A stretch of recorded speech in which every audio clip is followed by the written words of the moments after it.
Hoje o jogo virou. Os argentinos vão para Florianópolis, Balneário Camboriú, pro Rio de Janeiro e dizem as mesmas coisas que os brasileiros diziam antigamente. Aqui é tudo barato. Aqui, com pouco dinheiro, eu sou rei. No vídeo de hoje eu vou te mostrar o que o Milei fez na Argentina. Vou dar um foco especial na reforma trabalhista argentina, algo que nós brasileiros deveríamos urgentemente tomar como exemplo para impulsionar o crescimento do nosso próprio país. Quando o Javier Milei assumiu em dezembro de 2023, a Argentina estava em coma. Pra você ter uma ideia, a inflação passava dos 200% ao ano, sendo que em alguns períodos, de inflação parcial, você teve mais de 1000% de inflação em alguns períodos e mais. Teve inclusive alguns setores específicos em que a inflação bateu assim números absurdos, do tipo 8.000%, dependendo do setor. Déficit fiscal acima de 15% do PIB e a pobreza atingindo mais de 50% da população. Milei prometeu um choque e cumpriu. Independente do que você acha do Milei, felizmente, ele descumpriu as promessas malucas de campanha e cumpriu as promessas boas. As promessas, apesar de chocantes, foram absolutamente necessárias.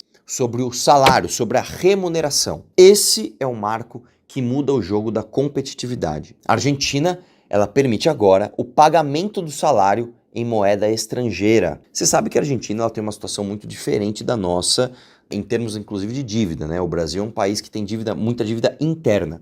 O Brasil ele tem muita dívida para com os brasileiros, certo? E o Brasil tem uma reserva de dólar muito grande, isso é muito importante para proteger a nossa moeda de especulações, Mas isso é um papo para outro vídeo. A Argentina tem uma situação diferente. A Argentina tem uma economia onde a dívida externa dela é muito grande, Então a Argentina tem muita dívida não para com os argentinos, mas para com o FMI e outros credores internacionais. Então o cenário ali muda um pouquinho.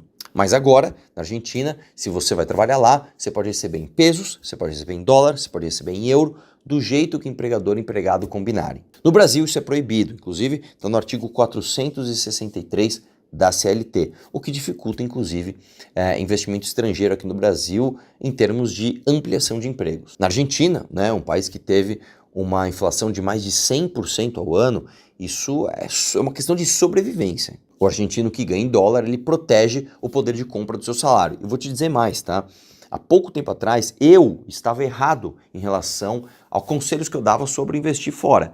As pessoas falam, pô, Arthur, você investe fora, você investe em outras moedas. Eu falo, bom, o dinheiro que eu ganhei na minha vida, eu nunca investi fora, eu nunca tinha tido isso. E hoje, é uma coisa pessoal aqui, como eu não tenho mais patrimônio, porque eu decidi me envolver nessa guerra política, parar de ganhar dinheiro e pensar em outras coisas, o conselho que eu dou é, você que está formando patrimônio, você que está juntando dinheiro, não aposte somente numa moeda, não aposte somente em real, aposte em outras, inclusive, quando você pega a curva da valorização do dólar ao longo dos últimos anos, mesmo que você faça um investimento lá fora que renda menos do que o investimento em real aqui no Brasil, o fato do dólar ter se valorizado muito perante o real, muitas vezes, aliás, na esmagadora maioria das vezes, faz com que o investimento lá fora, ainda que menos rentável em dólar, seja mais, em absoluto, mais rentável do que bons investimentos em real aqui no Brasil, correto? Então agora, isso é bom para o empregado argentino e é bom também para ampliar a atratividade da Argentina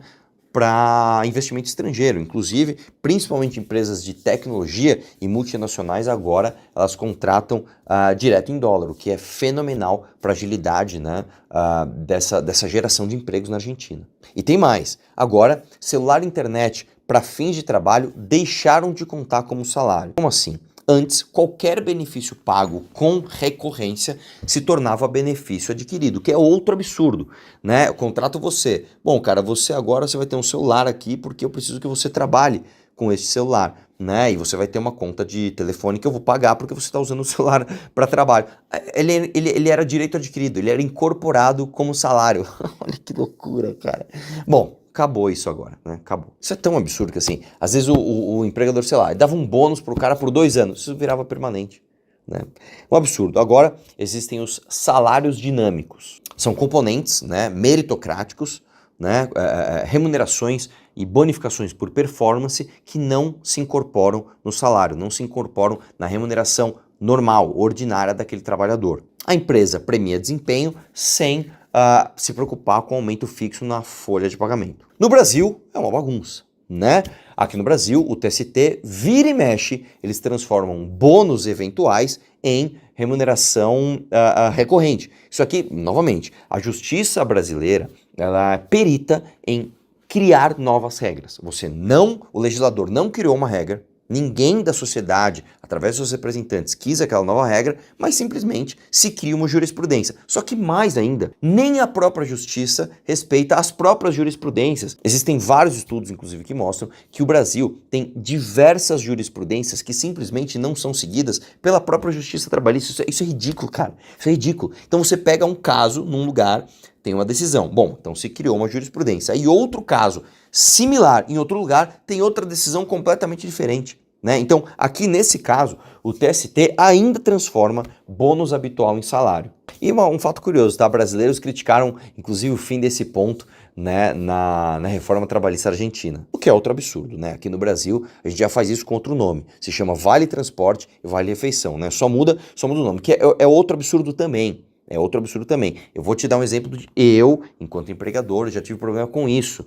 Eu já tive posto de gasolina, muitas vezes a pessoa chegava para mim e falava assim: Arthur, eu gostaria de receber uma Vale Transporte em dinheiro, eu gostaria de receber uma Vale Refeição em dinheiro.